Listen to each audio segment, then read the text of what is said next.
We always try to shoot high as far as presenters at a banquet. And thanks to a friend of mine that suggested Scott here, because I would have never guessed that I could get a guy like Scott Francis. I'll tell you a little background here. Every year at the Leesburg Air Show, which is no small air show, there's a lot of performers there doing a lot of different stuff. But when Scott comes in, going at that speed, doing the things he's doing, every year he's the absolute star of the show. Absolute. And he's the reason I always go, because I want to see this guy. I'll tell a quick story where he came in once and he's doing this aileron rolls right down above the runway. And then he stops the roll to pull about 9 Gs as he's coming perpendicular to me and pulls right away from me, ground level, and then snaps it up right before the trees. And his smoke filled those trees, and everybody just went, holy! It was something that he's done stuff that we just don't normally see, and we think the world of him. I gotta admit, I'm really glad I had a chance to chat with you and get to know you a little bit better. He and his wife, Teresa's American Airlines. He's United, and he's been unlimited for a long, long time. And if you haven't seen him and you get a chance, I would highly recommend it. He does not disappoint. He flies an MXS. Anyway, I guess I don't have a whole lot more to say, except Scott, I really want to thank you. I went onto his website and sent him a email, and he responded right away, just as nice as he could be. So I'm really touched and pleased to have you here, because we feel like this is going to be killer, and obviously we love what you do. Anyway, help me welcome Scott and Teresa Francis.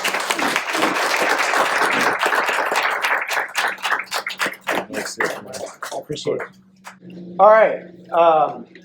So I'm very passionate about flying, passionate about aerobatics. So I'm going to cover aerobatics kind of with a broad brush tonight, because I know that there are people here that have flown aerobatics. There's some that probably haven't. There's a variety of different kind of aerobatics. So I'm going to kind of talk about aerobatics from my experience. We'll take about 25, 30 minutes. I'll try to keep things moving, because some people are probably like, yeah, aerobatics, blah, blah, blah, blah. But hopefully everybody will have something that they can take away about aerobatic flying and whatnot. So Mark, again, thanks for having me.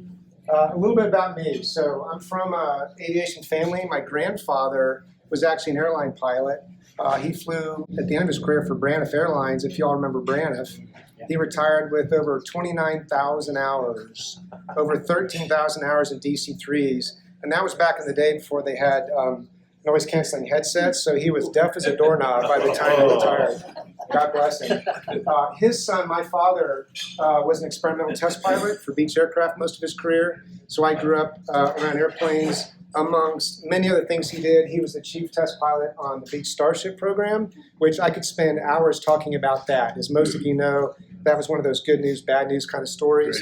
Amazing story unto itself. But I got to grow up flying with my dad a lot, and actually got to fly a lot of experimental starships and some other things. Got my private license in high school. Wanted to be a Navy fighter pilot. As it turns out, my uncorrected eyesight had different plans for me, so that was not going to happen. So I ended up being actually an engineer for 30 years, but kept finding a way to fly one way or another. Got into competition aerobatics in 2003. Did that for about 10 or 11 years, from sportsman level up to the top level, unlimited. We'll talk a little bit about that. And I started flying air shows in 2006. I stopped flying competition in, Teresa, 2013, I think. And I've been flying air shows ever since. Currently on ATP, about 8,300 hours total, which isn't a ton by airline standards, but I kind of got into the airline business a little bit late in life. 1,700 hours in aerobatic aircraft.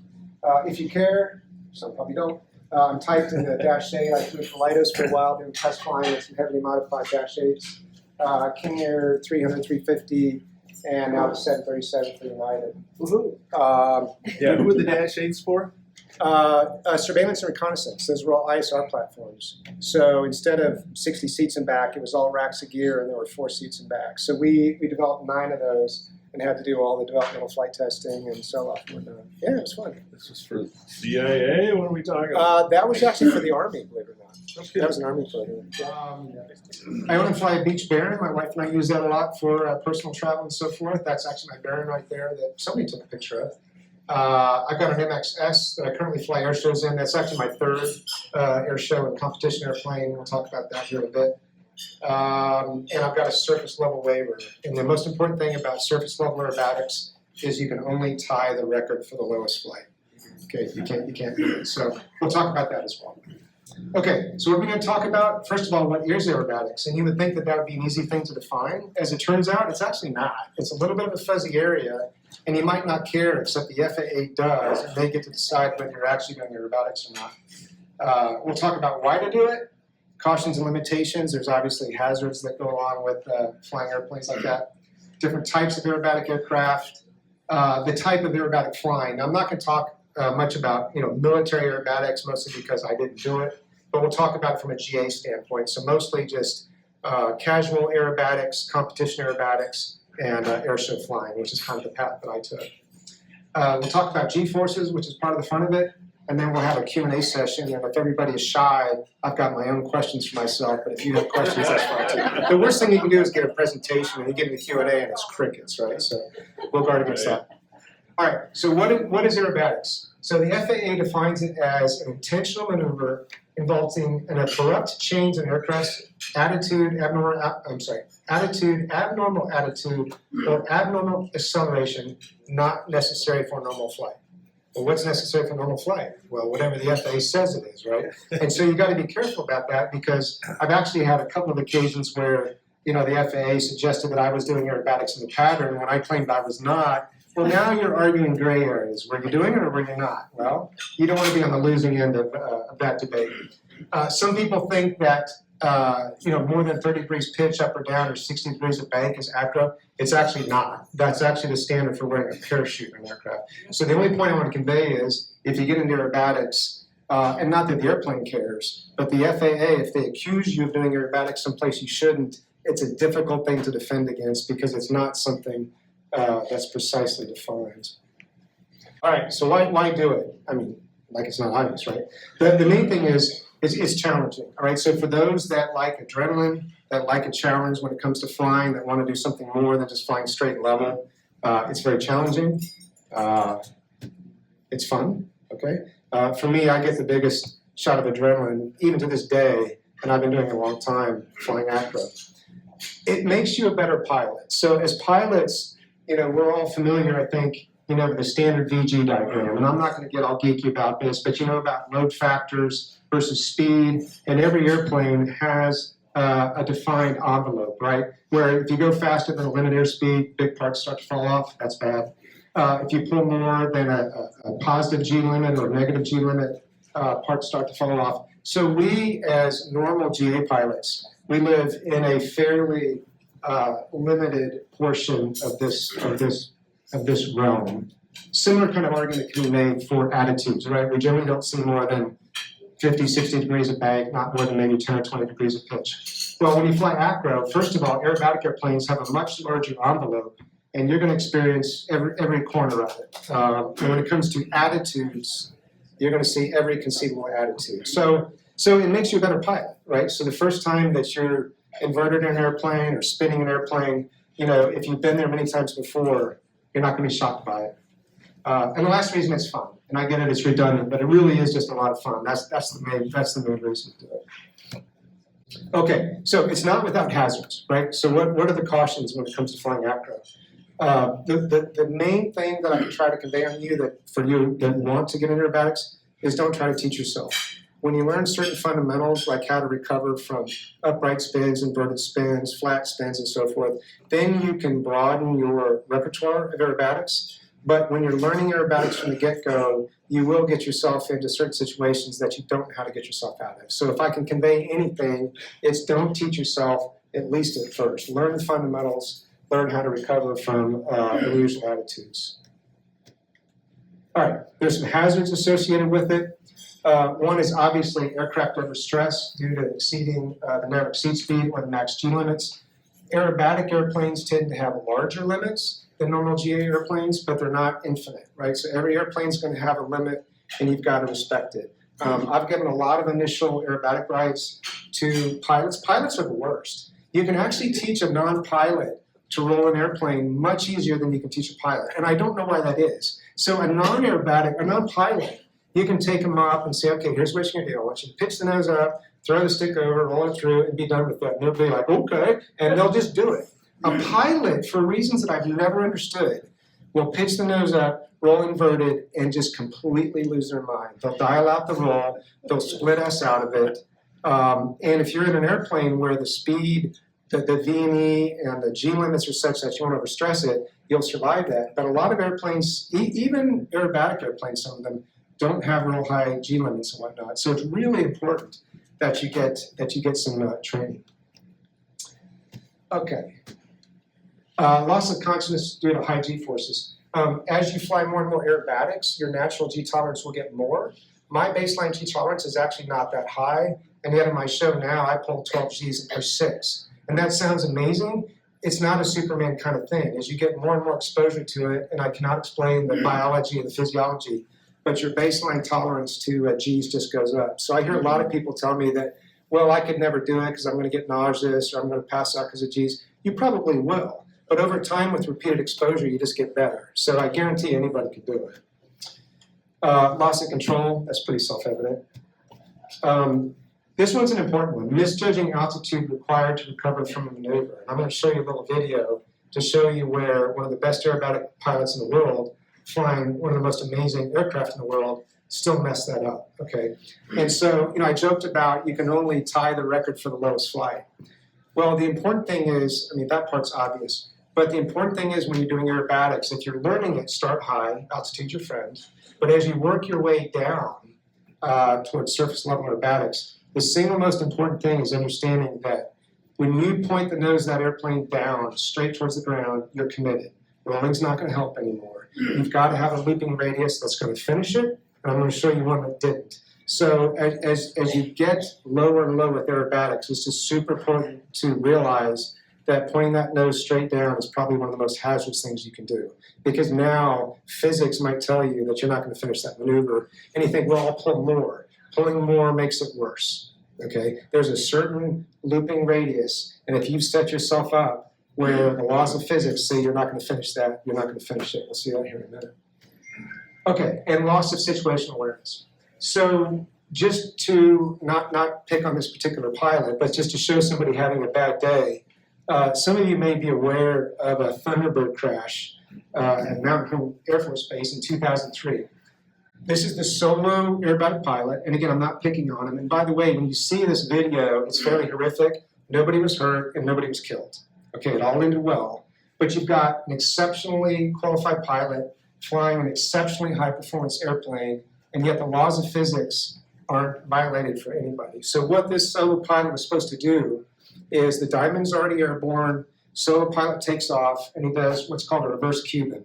Pull the 45, suck the gear up, roll inverted, get to a certain gate altitude, 5/8 loop, fly down the runway in front of the crowd. Okay, easy maneuver. This guy had done it probably 200 times before. What happened in this accident was he had the gate altitude from the prior air show in mind when he did it. He pulled too early. And the whole point I want to make is, this applies to any airplane, any pilot. So here's our solo pilot sucking the gear up. He's 45 up. He's going to do a half roll. Now, at any time, if you notice before he's vertical that he's screwed up, he could bail out. But right when it comes to vertical, he's committed. Okay, watch what happens. And ignore the advertisement at the top right. Watch what happens to our pilot here. Boom. Once he came to vertical, there was absolutely nothing he could do. Okay. Now, for somebody learning aerobatics, think, well, I'm never going to be doing that in F-16. True, but the physics applies to every airplane. The laws of physics don't exempt anybody. So if you're learning aerobatics, first of all, start high. If you're going to get down to something closer to surface level aerobatics, remember, pointing the nose down is the most dangerous thing you can do. The good news is for him, he had a plan B. That's actually a picture from the accident. He punched out with about half a second to spare. All right. So for most of us doing aerobatics, we wear parachutes, we don't necessarily have ejection seats. He was lucky that he did, so he was completely unharmed. The jet, not so much so, the jet was straight. Okay, so aerobatics is great, but there's a lot of limitations on doing it. The FAA has something to say about it. So first of all, flying aerobatic flight, where can you not do it? Well, you can't do it over a congested area of city or town. That seems pretty obvious, right? Don't do that. Don't do it over an open assembly of persons. So if people are out in the countryside having a horse-related event or whatnot, that's a particularly bad place to go do aerobatics over them. The FAA is not going to like that. Close to airports, within Class B, C, D, and E of an airport, you can't do it. And within 4 nautical miles of the center line of any federal airway. Well, that one's a bummer, right? Because you're out there flying, you don't know where these airways are unless you get your charts out and look. And the thing is, as long as nothing happens, you might even get away with it. But the FAA can hang you on this if somebody complains about you doing aerobatics, even at altitude, if you're within 4 miles of a federal airway. Below 1,500 feet, or when flight visibility is less than 3 miles. So you think, well, gosh, you know, I've been to air shows where they violate every single one of those. Well, they do, because for air shows and competitions, all those are waived, right? You get waivers from these restrictions. I'm just saying that if you go out to learn aerobatics and want to go play around with it, just be aware that you hold to these. Okay, airplane-wise, normal category airplanes can do non-aerobatic kind of things, stalls, lazy H, standoffs, and steep turns, not more than 60 degrees. Utility category airplanes can do all those things, but they can go 60 to 90 degrees of bank. If you want to do more than that, you have to have an acrobatic category airplane if you want to do other things and whatnot. In terms of types of aircraft, we'll start simple. Probably the simplest kind is non-aerobatic airplanes that were modified by the manufacturer to have some aerobatic capability. So an aerobatic 152, for example, from Cessna, or an F-33 Bonanza from Beech. These are airplanes that have been strengthened a little bit to do aerobatics. Those are nice in a way because, you know, yes, you're not going to win U.S. National Aerobatic Champion or Bonanza, that's never going to happen. But if you want an airplane that you can take a friend out and do a roll or a loop and still have an IFR capable or cross-country airplane, it's a nice option.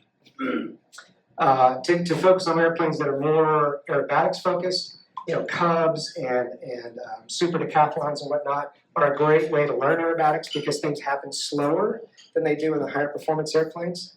As you step up, you get to what I would characterize as the mid-performance aerobatic airplanes. These two in particular are my favorites only because that was my first aerobatic airplane and that was my second, so I'm a little biased.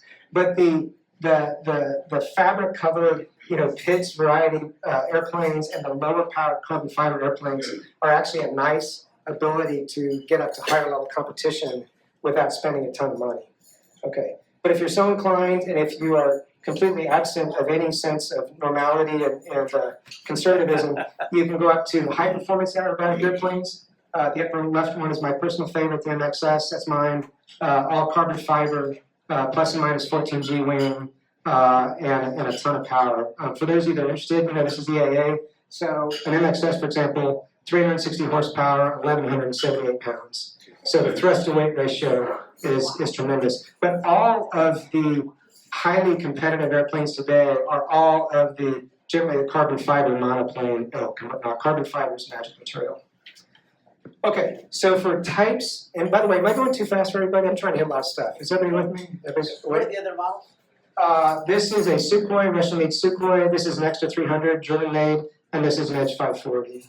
Yeah. All right, so for types of aerobatic flying, I'm going to, again, kind of go based on my experience. The first thing that I'm characterizing is, again, semi-looper, somebody that just wants to go out and learn to do a roll or a loop. And that's how I started. I just got bored of flying straight level, right? So went and took a few aerobatic lessons, actually in a super decathlon. You learn, oh my gosh, you know, isn't it cool when the ground is that way and the sky's that way? Really, really great way to learn. And there's nothing wrong with just stopping there, as long as you're safe. And just be, again, what we call a Sunday looper.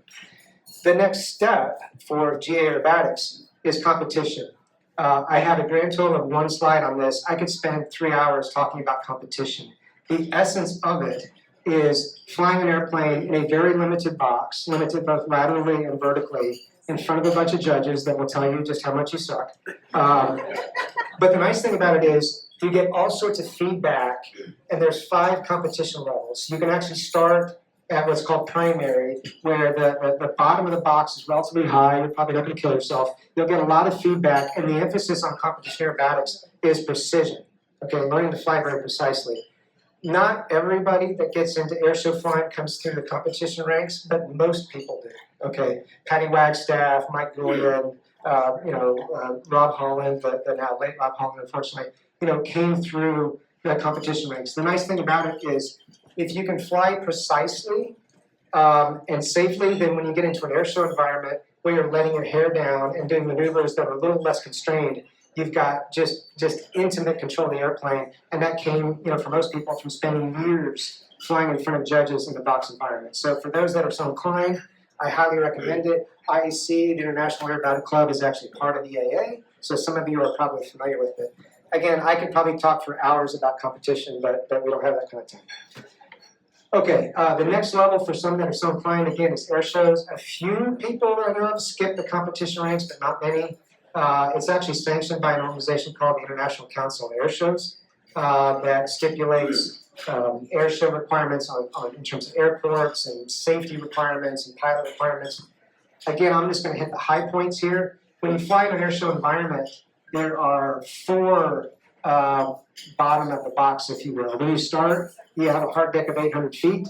It used to be that you could skip that. When I started, you could skip that and go right to 500. My understanding is you can't skip it anymore. So you start high. There's a bunch of requirements to work your way down. You have to fly in a certain number of air shows at a certain number of venues, and you have to fly in front of what's called aerobatic competency evaluators. And they are there to establish, are you safe at whatever level that you're trying to fly at. And again, you've got to start high, fly a bunch of shows. And by the way, when you have an 800-foot surface or 800-foot waiver, there's not an air show in the world that wants you. So one of the key skills of an air show pilot at 800 feet is learning how to beg air shows to let you fly in them. And nobody's going to pay you because you're just a speck up there, right? When you get down to 50 or 500 and 250, now people will start to pay attention. What they really want is surface. So one of the key skills of an air show pilot is learning how to beg and fly for free to get yourself down to 250 and surface. As I kind of mentioned when it came to the Thunderbird crash, the thing that they really hammer home on the surface level waiver, you don't have to be the best pilot there ever was, but you sure as heck better understand physics and know what it takes to finish a maneuver. Because again, and I've witnessed friends, unfortunately, meet their end in an air show environment. The ground is very unforgiving. So when you get down to surface level, they really want to know that you can control the airplane very precisely. There's a lot of approvals for different kinds of airshow flying. I'm not going to go into all the details. There's team formation aerobatics. There's solo aerobatics, which is what I do, and I also circle jumpers. There's racing jet cars, which I do, and there's wing walking, which I want no part of, because that's crazy. Okay. I want no part of that. Anyway, kind of a whole world of airshow flying that we don't really have the time to talk about tonight. But if anybody wants to chat about it, reach out to me afterwards, and I will chew your ear off until you're sick of hearing me talk about it. Okay, if for any kind of aerobatic flying, whether it's military or GA or competition, whatever, G-forces are a thing, right? And most people have some kind of understanding of what positive G's are all about. Surprisingly, most people don't understand negative G's. And I'll tell you a funny story. I took a guy flying a few years ago when I still had my Giles, 2-seater aerobatic airplane, and he's like, hey, I want to video your routine from inside the airplane. And I told him, no, actually, you don't. And he said, no, I really do. I'm like, I don't think you do. And he's like, no, I do. He's like, I was in the Navy, and I'm good for it. So I said, all right. Here's what we're going to do. We're going to take off. You got you in the front seat, and I will start my routine, okay? If at any time you don't like this, you say the word, and we will break it off. And I wasn't going to do this low. We're going to do this high. And so we get up, and I knew he wasn't going to like the negative G's, because I think people don't understand them if you've never done it. So we start my routine, and he's hanging tough. We're pulling G's until we roll inverted for the outside loop. And he made it about to there before he's crying, because it's a very unnatural thing. First of all, it's very unsettling. It feels like it's throwing you out of the airplane. So it's, as opposed to being crunched into the airplane and happy, you're being thrown out of the airplane. But even worse, the blood is going to your head and it hurts. And so for positive G's, you can tighten your muscles and do what's called hook maneuvers and so forth. It makes it better. Okay, anything that you do for negative G's will make it worse. Okay, all you can do is relax and take it like a man or a woman as you're pushing through this thing. So anyway, my only point is that negative G's, very unnatural, but you do develop a tolerance to them over time. My theory is once you've killed off all the brain cells, you're much better at negative G's because you just don't care. Okay, I know we're constrained on time. I know we're moving pretty quickly. Let me give a quick summary here. So aerobatics, it's fun. If you're interested in doing it, there are instructors around that'll get you some exposure to it. Getting an aerobatic ride with a qualified instructor is a great way to start. Please don't go do it yourself. Because again, you think, well, I'm just going to go roll my airplane. Something as simple as that can actually go very badly. Okay, so just make sure that you've got somebody with you that can save you if need be. Didn't really talk about the dollars and cents, but entry-level aerobatic airplanes are relatively affordable. A single seat pit's a good one, $50,000, $60,000. So it's a lot of money, but in the big scheme of things, it's not a tremendous amount of money. So you can get into the sport for a reasonable entry level. A lot of hazards, like I say, approach with caution. Restrictions on both airspace, right? You can't just do this anywhere. Aircraft, you can't just do it in any aircraft. And pilot, if you want to go lower and lower, then there's restrictions on you doing that. Although the more you talk about the restrictions, the less fun this seems to be. But it really is worth it. And then again, the pathway for many is, the path I took. You get bored. You go out and get some initial aerobatic exposure, and then you get sucked into this. Like, well, I want to do this a lot more. And boy, wouldn't it be fun if you competed? And then, oh, for God's sakes, why not do air shows? The nice thing about air shows, here's the joke. For competition, you go to all these weekend competitions and you spend all this money to have 5 judges tell you how horrible you are. Once you leave that, you go to the air show environment, do the same stuff you've always done, and people pay you money and think you're the best ever. So a lot of people realize that staying in competition for a long time is not good for one's ego and self-esteem. All right, so now it's the Q&A part. And if I hear crickets, I've got my own questions that I'll bring up. But let me just start by saying, does anybody have any questions? Did you enjoy the competition aspect of it? Did I enjoy the competition? Hugely. I wouldn't trade that for anything. In fact, if I had to give up air shows or competition, I would give up air shows. Air shows are great. But for me and for most people that do it, competition is a step that shouldn't be skipped. And for those that skip it, and it's rare, be careful. Because most of the people that I know that do it really well paid their dues in the competition realm, having a lot of eyes on you, giving you a lot of feedback, and teaching you how to be very precise in your control of the airplane. So did I like it? I loved it. For me, it just gets to the point where if you're flying enough air shows, you don't have time to do competition too. And quite honestly, and again, with all, poor Rob Holland, many of you probably know about Rob's accident recently and whatnot. Rob was the best there was, right? I would never beat him. I don't know anybody that ever would beat him. So you get to a point in competition where you've kind of maxed it out and you kind of seek other things. But no, I wouldn't trade it for anything. Yeah, any other questions? Yeah. What's the fastest you've ever flown? In the MX or another airplane? Any airplane. Oh, well, probably 737, maybe 650 knots over the ground. Yeah, that was with the tailwind. Yeah. Although the funny thing about that is speed is, whatever speed you're going, you wish it was 10 knots faster. Have you ever noticed that? And so a lot of times, let's talk jets here for a second since you brought it up. Like when we're flying westbound in the winter into a headwind, and the first number of the ground speed is a 3, we're only doing 380 knots, and we're like, oh my God, this is so freaking slow. The King Air I fly for a private owner, if we were doing 380 knots, we would be jumping for joy that we're doing 380 knots. So speed is all relative, but I think I've seen about 650 in the 737. Yeah. All right, other questions? Anybody? Don't be shy. Yes? Did you make yourself a cool outfit? I did. I'm not sure it works because I've gotten a little heavier and I look kind of bloated in it, but I do have a flight suit, which is, you're supposed to look the part, right? And I try my best, but the problem is air shows tend to be in the summer, and a lot of times you'll be on a ramp getting heat soaked all day. And actually, in all seriousness, one of the big threats, your G tolerance is very much related to how well rested you are and how well hydrated you are. Okay, if you're wearing a polyester flight suit all day on a heat ramp, you are sweating like crazy. And thank God my wife is always there to make sure that I'm drinking Gatorade and water and whatnot, because it's actually a real threat. And on really, really hot air shows, I actually won't wear it because it really doesn't provide you that much fire protection in the crash. It's really designed to protect you if you're ejecting out of a jet. Well, I'm not going to be doing that, right? In a real fire in the ground, it's not doing you much good at all. And the bigger threat to me is getting dehydrated and losing 2 or 3 G's of G tolerance and then G locking during my routine. So yes, I have the outfit. Yeah, I kind of look silly in it, and sometimes I don't wear it. Yeah, good question. All right, yes. What's your most memorable contest experience? Most memorable contest experience. Gosh, there's so many. Honestly, probably the first time that I won at the unlimited level, because I'm gonna kind of choke up about this. When you get into competition, it's such a great process because when you get into it, you're all human. You're gonna suck at it, and you have to kind of swallow your ego and enter at some level. I entered at the sportsman level, and you think I'll never be able to do this, and those unlimited people are superhuman. You can't ever do it, but I'll conquer sportsman. And you work and work and work, and finally you're actually winning at sportsman. But the key thing in competition is knowing when to move on.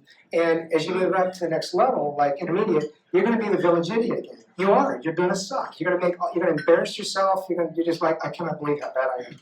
But having watched unlimited guys, and I was never a threat to be U.S. national champion. Let me make that clear. Okay, I was never a threat for that. But to go to a contest and actually win an unlimited was for me a kind of cool thing. Say, well, in my little pool here, at least on this weekend, I was the big fish in the small pond. That was kind of cool.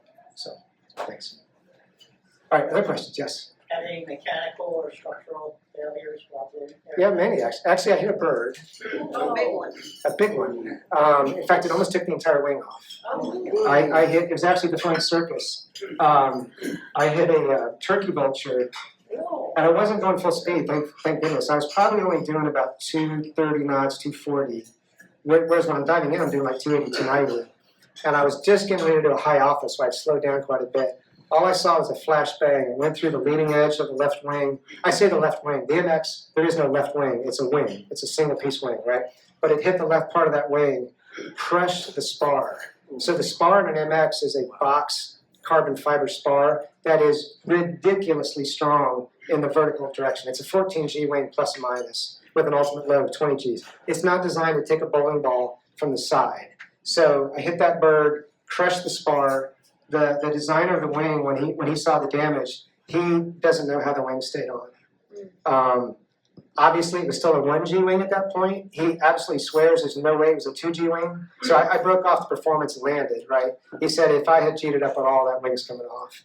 So, and you know, that's one of the hazards, right? I mean, I did see it, but like quarter of a second. It was just flashbang. And then you realize, holy cow. So yeah, that's probably the worst. I mean, I had an electronic ignition system that burned up, and by burned up I mean flames.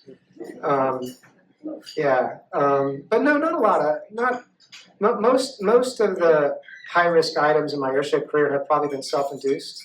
You know, I mean, you do it enough, you're going to do some stupid things, and you hope that it's not so stupid that you don't learn from it and get to live to fly another day. I've done a few things that, given the opportunity to do it again, I wouldn't have done it that way. I've recovered from spins lower than I probably should have. You know, my wife's over there saying, She's got a whole list. I was watching her Yeah. face when you said that first time, she went, Yeah, she's got a whole list. I'm not proud, but you know what? You learn from it, and you know, you live to fly another day. So that's the best I've got. All right, other questions? Yes. Yeah, so I've seen your show a few times. Yeah. And you've got some unique maneuvers. How do you come up with some of these maneuvers that you do? Well, most of them are fairly conventional. I'll be perfectly honest with you. I've always described myself as a Rob Holland cover band. Because Rob, for those of you who don't know Rob, and Rob, by the way, passed away 2 or 3 weeks ago in a horrible crash in Langley.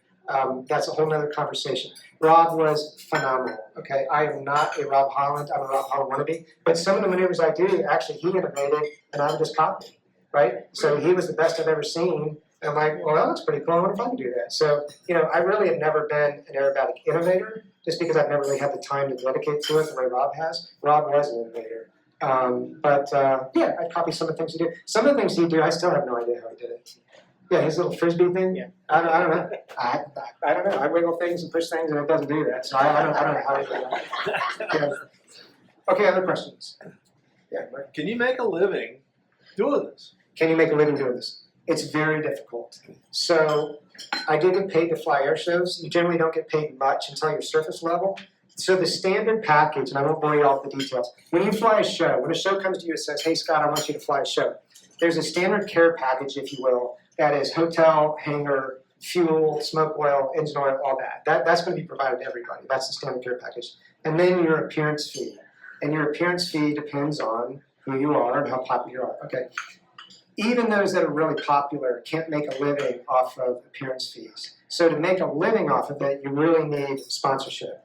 And my experience with sponsorship is it's relatively easy to get in-kind sponsors. So you'll get free, nav lights and free GPSs and free tires and all this, which is great, right? That's great. It helps offset your costs. You can't eat it, right? It doesn't pay your mortgage. So to get a financial sponsor is much more difficult, and keeping that sponsor is even more difficult. So not to pick on Rob, again, Rob is one of the best pilots I've ever met in my entire life, but he's kind of an introvert, and was kind of an introvert, kind of a shy guy. He struggled a bit with sponsorship, and it's not because he wasn't the best stick and rudder pilot that most people have ever met. It's because sponsors want somebody that's going to portray their brand well. And again, not to say that Rob didn't, but like Mike Goyen, for example. Okay, good-looking guy, well-spoken. He's the total package. He's not the best pilot I ever met, and I don't think Mike Goyen would even claim that he is. But here's the thing: he's good enough.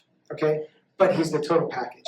So Patty Wagstaff, a little bit on the shy side. She's kind of struggled with sponsorships. Rob struggled a little bit. It's hard. So unless you can be that person that can be the total package, it's very difficult to make a living off of it. And believe me, I would have loved to have done it. I can't do it. I'm not that guy, right? Okay, and I would have loved to have been. So yes and no, but you can count the people that make a living off of air shows on one hand, and I bet you don't need all your fingers. Yeah. A good question.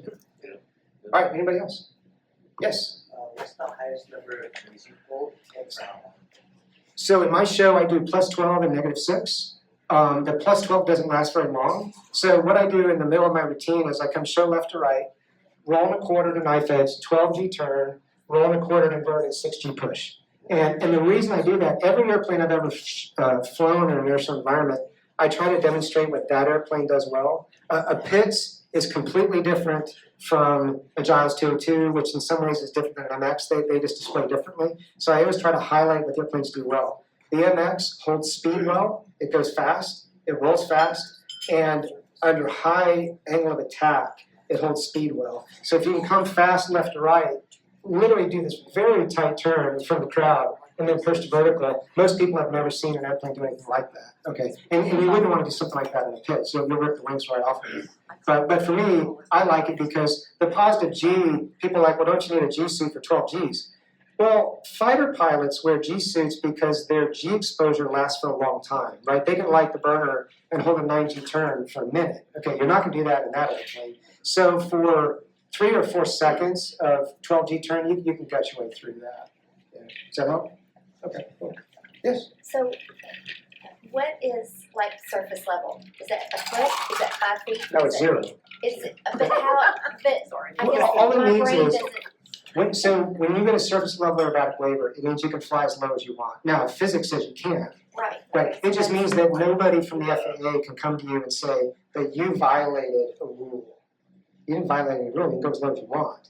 Okay, now what I do, and what most people do in the airshow environment, here's the way you live to fly another day, okay? I have no problem being 10 feet off the deck inverted, but you'll never see me low and slow. Why? If that engine quits, I've got all sorts of energy that I can trade, okay? That engine quits, I'm gonna pitch for altitude, that runway's right back there, and I'm gonna put it right on the deck. If I'm slow, like a real high alpha or a torque roll or something, whatnot, you'll notice that I'm never low. Okay, I'm at least 1,000 feet, if not 1,500 or 2,000. So if that engine quits, okay, I don't have any speed, but I got altitude and I can trade that for speed. Okay, so Kirby Chambliss, again, I don't want to speak ill of anybody because like, well, Kirby Chambliss, he likes to do that Cobra maneuver on takeoff. It's bit him a couple times because if that engine hiccups, you got nothing to trade. You don't have speed and you don't have altitude. So you do something like that enough, then sooner or later it's going to bite you. And so for me personally, if I'm low, I'm fast. And if I'm slow, I'm high. I'm never low and slow at the same time. Yeah. I was gonna say, I know Rob had a figure where he would act like he was landing and then he'd pop up and Yeah. roll. And But you notice he wasn't real slow. Yeah. Right? He was carrying lots of speed. Now, lots is relative, but you know what I mean.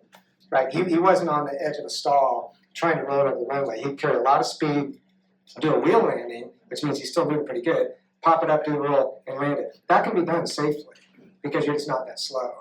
If you get slow and sloppy, it's not going to end well. So yeah, he did a nice job. Although I don't think he did that for the last few years. No, I think Was- he only did it for a short amount of time. Yeah, I mean, he may have decided that that wasn't a life-extending maneuver. Yeah. Yeah. Other questions? These are great questions. Yes. What's your favorite airbag maneuver to do? Gosh, there's so many.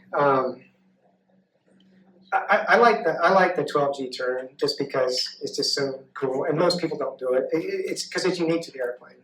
So I really like that super sharp turn because people just aren't used to seeing an airplane with such a tight turn as when you're going fast. It's one thing to do it if you're going 50 knots on the edge of a stall. I start that turn probably doing 250, and I can still just turn right in front of you because of the G. So I kind of like that, but I'm a G junkie. I mean, I remember, I'm a fighter pilot wannabe. My whole life is trying to be what I'm not, and that is a fighter pilot. So that's why I like it. All right, other questions? I think that covered most of it. Let's see what I came up with. I think what's the most difficult maneuver I do? We can talk about that. What's the deal with parachutes? That's a great question. Who asked that? You asked that. Oh, awesome, John. So, in fact, you know what? John, you're awesome. There you go. It's a good question. Must I wear a parachute? Yes and no. Per the FAA, if you're going to do aerobatics and with 2 or more people on board the airplane, all occupants must wear a parachute. A. B. In IAC sanctioned competition, even if you're by yourself, you must be wearing a parachute. Okay, that's their rules, not the FAA rule. That's their rule for sanctioning. For me, I could fly an air show without wearing a parachute. The FAA doesn't require it. It's not IAC, and ICAS doesn't require it. So I could fly without a parachute. I do wear a parachute, even though most of the time, most of the flying realms are in, the parachute wouldn't do you good because you're too low. I wear it for 2 reasons. One is it might actually do you some good, right? But more importantly, is a lot of airplanes like the MXS, the seat pan is actually designed to have a parachute in it. And that does 2 things. First of all, it keeps you from sitting way back against a hard seat. It gives you a cushion to seat against. But also, when you're doing a lot of side slides and a lot of side Gs and whatnot, you're kind of nestled into that little nook where the parachute is. So you've got a 5-point harness and the strap that's got you ratcheted in really well. But having the chute back in that kind of nook back there keeps you from moving around a little bit. You want to be really, really secure in the airplane. So must I wear a parachute? No. Do I wear a parachute? Yes. I don't know any solo aerobatic performers on the airshow circuit that don't wear a parachute, even though they don't have to. That's a great question, John. What else we got? I think we've talked about anybody that wants to get aerobatics, kind of how to start. If anybody's really interested, I don't want to belabor this. Feel free to reach out to me. I can give you resources for who to fly with and kind of the path to go down if you're interested. Will I get sick? Well, probably if you do it enough. The thing is, nausea and whatnot is kind of like G tolerance. It'll get better over time and with exposure. I took probably 100 or 120 people on aerobatic rides in the Giles, my 2-seater aerobatic airplane. Never had anybody get sick in the airplane. And by sick, I mean actually vomit. Okay, I positively had people get nauseous. And I would tell them that, look, here's what we're going to do. We're going to start really low, or not low. We're going to start slow, not low. We're going to start slow, work our way up, and when the smile turns to a straight face, that's when you knock it off. Because if you're not used to it, you will get nauseous. That's just the physiology of the body. You're not used to the fluid in your ear spinning and whatnot. With repeated exposure, that goes away. But and everybody has a different base tolerance. But your base tolerance to begin with is not particularly good. So if you get an initial exposure with somebody that is not trying to prove to you how tough they are and how much you suck, then they'll be gentle on you, right? You'll get that initial exposure. When you start to feel some nausea, you knock it off. And if you want to come back and try it again, you'll find you're a little better. And the next time you're a little better, and so forth. And so there's nobody that does this is Superman. When I knock it off over the season, my wife Teresa can tell you, it takes me about 8 or 10 flights to get back to the point where I can even fly my routine. In fact, I flew it this morning, and that's only the second time this year that I've been able to do my routine and not make myself sick. So, and by mid-season, I can eat a greasy cheeseburger and fly the routine. You just get used to it. Will I pass out? Well, if you're doing it right, you will. We can spend time talking about gray outs and G-locks and so forth, but if you're doing hardcore beyond what you're accustomed to, yes, you will pass out. But that can be avoided by just not pushing beyond where you are currently. So, that's it. Any other questions? Thank you for having me. Oh, we got one more question here. The comment about losing your tolerance during the off season. Yeah. Is there anything that other pilots or you could do that would help keep up that tolerance while not flying? I guess. Drinking heavily, I think. No, I've actually tried that. It doesn't help. I don't know of anything. It's so funny, my airplane's down for maintenance in the wintertime, right? And I'm usually kind of busy, so usually like March, I'll decide, I should probably get the airplane out. And my first flight is ugly. I mean, I'll do a few things and like, oh, I'm gonna lose it. And so there's just no substitute for doing it and doing it recently. And which is why I say that anybody that wants to do it, I've had so many people tell me that, well, I can never do that because I'll get motion sick. You might surprise yourself. In other words, don't just do it once or twice. Give yourself a chance. Be gentle on yourself and know that, okay, the first time or two or three, when you get to that point where I'm not feeling so good, don't push it. Because all the people I gave rides to, I tell them, look, on a nausea scale of 0 to 10, if you get to 2 or 3 and go back to straight level, you can probably get back down, well, I'm okay, I'm feeling okay. If you get to 5 or 6, that is a one-way ticket to the barf bag. And there's nothing you can do to stop that, right? You can fly straight and smooth and there's no, so the thing is, it's no fun to do that. So the key is to get exposure, take yourself just far enough where, okay, this isn't quite so fun anymore, and then knock it off, and then live to fly another day. Yeah. Yes? I was going to mention, I've heard a handful of pilots say that working out at the end of the day has helped their G tolerance stay. It's very strange, but I've heard a few. The end of the day is for drinking, not for working out. She's not old enough. Right. You'll understand later when you get older. Right, that's beer time. Yeah. Although I will say on that, one thing that I've learned, I don't know if this is true for everybody, but like when I'm trying to get back in shape, if I go fly an acro flight and I push it about as hard as I can, and you think, well, gosh, you're already out at the airport, you might as well get 2 of these in. I'll wait an hour and go do it again. Complete waste of time.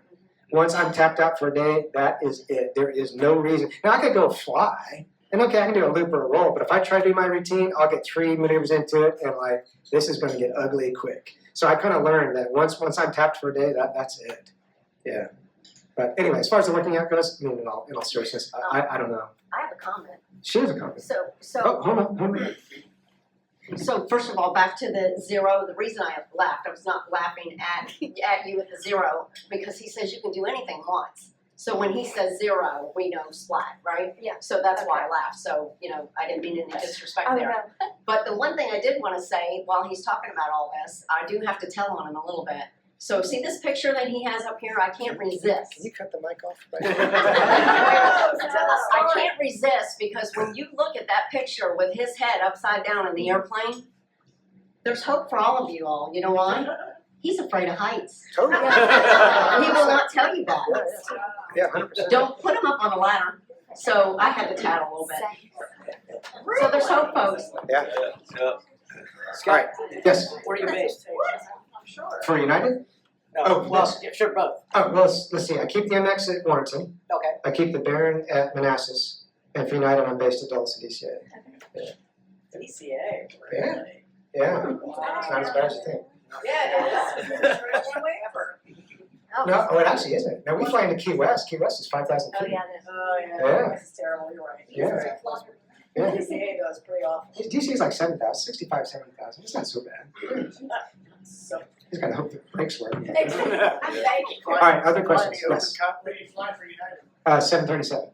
And my public story is I do not roll it or loop it. That's my story. I'm sticking to. Although I have in the sim. Not like Denzel Washington or. Right. Yeah. Oh, for God's sakes. Yeah. But if it is gonna turn upside down, you'd want him to be your pilot if you happen to have to do it. On my last day with United. Right? All right. Any other questions? Yes. Have you ever passed out or anything? Oh, absolutely. There's really, in my experience, 2 kinds of passing out. One is what I'll call gradual, where you're pulling G's and you start to gray out, you lose your color vision, you get tunnel vision. You can feel that coming.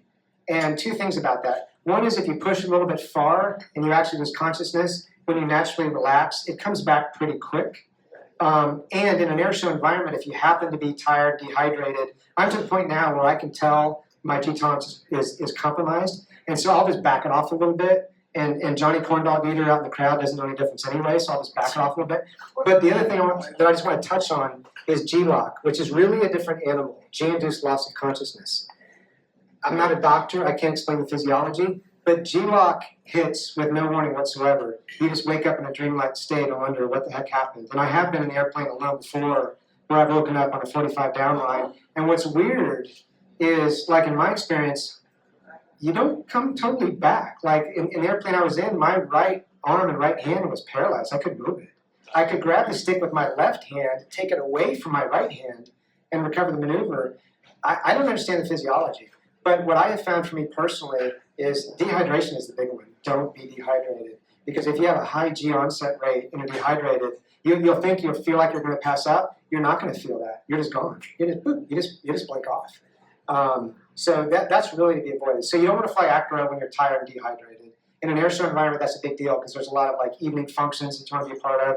Again, you're getting heat soaked on the ramp.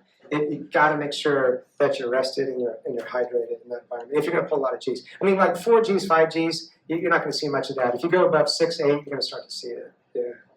And how long are you going to be out for? The G-lock? It's hard to know. It's probably 10 seconds or more. You can be. I mean, it's hard to know because you wake up and you're like, gee, I wonder how'd I get here? I don't know. I mean, when you're practicing new maneuvers or think that you may be compromised a little bit in terms of G tolerance, altitude's your friend, right? Altitude's always your friend. In an air show environment, you can't use altitude because nobody wants to see you at 2,000 feet. But when you're learning maneuvers and whatnot, altitude's your friend. So the times that I've had G-lock, and it's only been twice, I mean, I had lots of altitude. You just wake up and wonder, what am I doing here?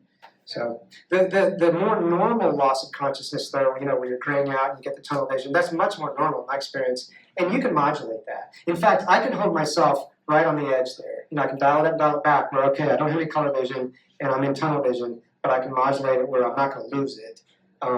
Whereas G-lock just doesn't give any warning. You just wake up wondering who hit you over the head with a baseball bat. So, yeah.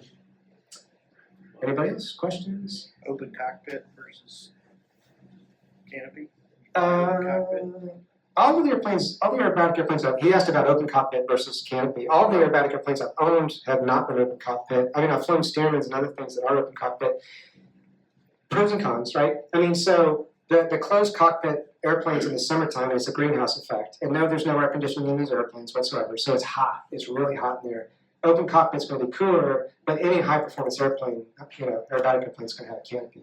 So it's a trade-off. What I usually do at a show is, if it's hot and the airplane is heat soaked from being on the ramp all day, is when I get in and taxi down the other runway, I crack the canopy open with the engine running because that prop blast feels great in your face, and it cools you down surprisingly quick. So I'll keep that canopy cracked open until the air boss, says the box is mine and I'm clear for takeoff, and then I'll close it and latch it and we're off to the races. And usually an airback display is not going to be more than 12, 14, 15 minutes. So you just have to know that for the next 15 minutes it's going to be like a boxing match in the hottest sauna that you've ever been in your life. But if you enjoy it enough, it's worth it. It's fun. So, anybody else? Yes, sir. Has 20G airframes made airfield flying more dangerous?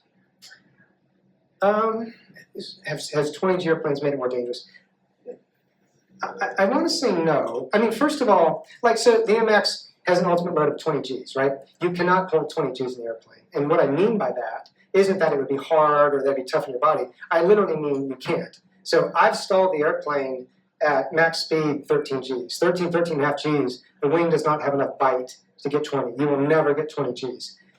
The more general form of your question has very high strength wings made airshow flying more dangerous. I want to say no. The accidents that I'm aware of, none of them are where somebody was pulling 10, 11, 12 Gs. Right? They tended, unfortunately, Rob's crash was due to a counterweight plug that came loose. Had nothing to do with the strength of the wing.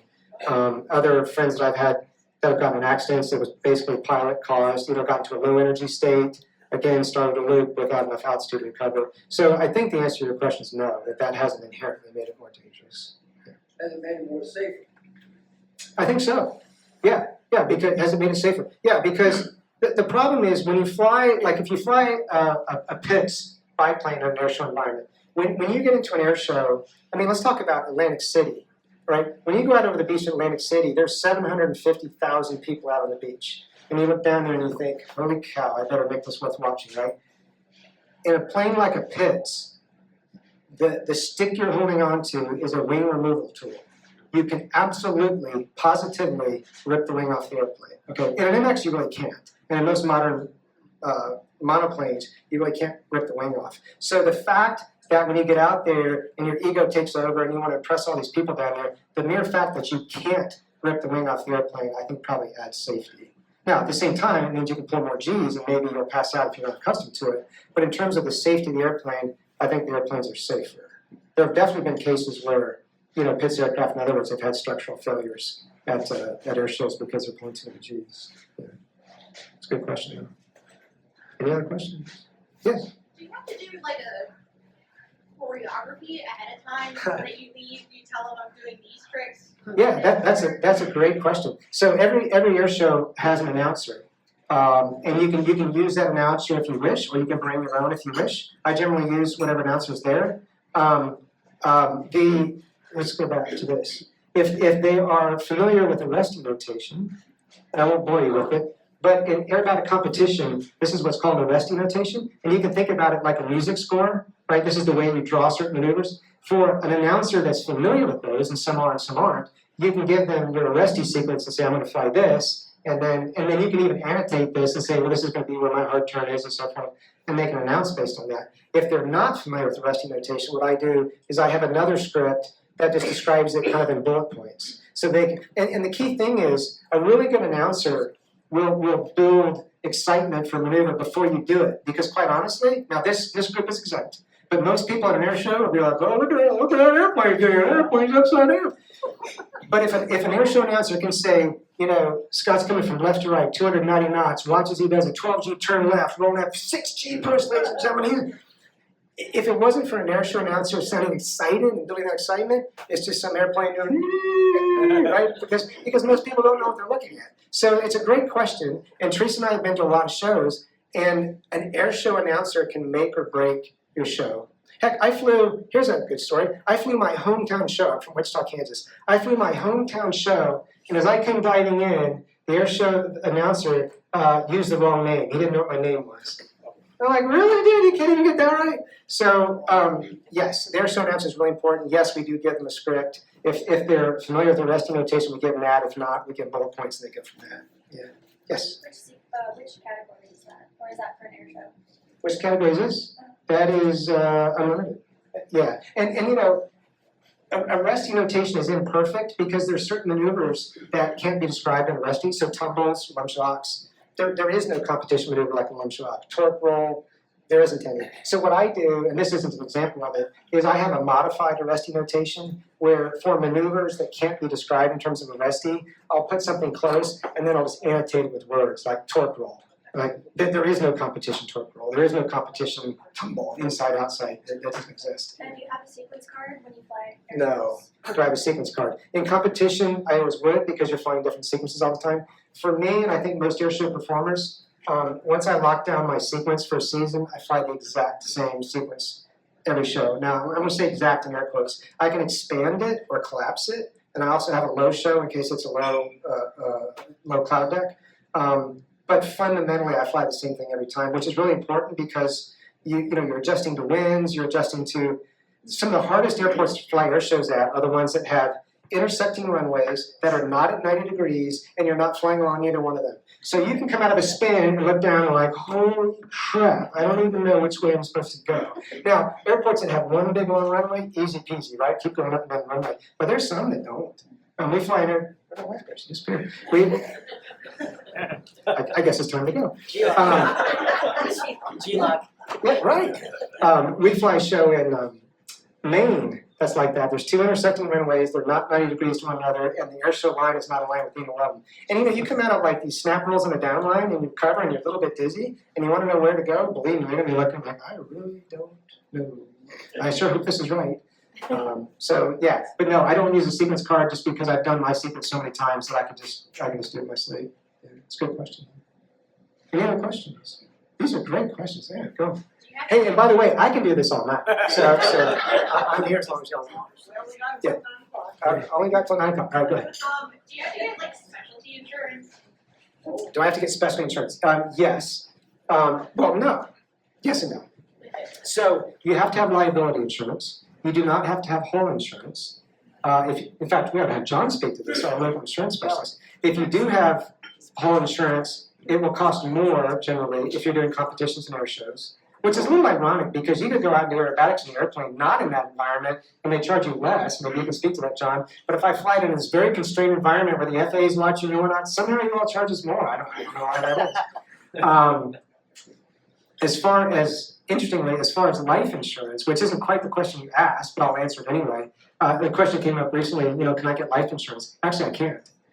So my employer has always, now it's United Airlines, they don't have any exemptions for air shows and whatnot, so that covers me. But the times in my life, like when I had young kids, if I wanted to get extra life insurance, flying air shows, surface level is a complete showstopper. They won't insure you. For good reason. The numbers are not good.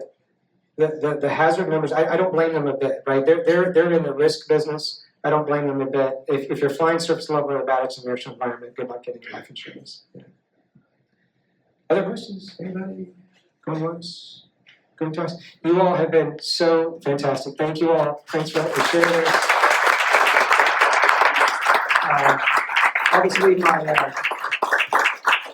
Obviously, my email address and website up here, so if you have any questions, feel free to reach out to me, and I'm glad to talk to you about it. Thank you so much. That's great. Thank you.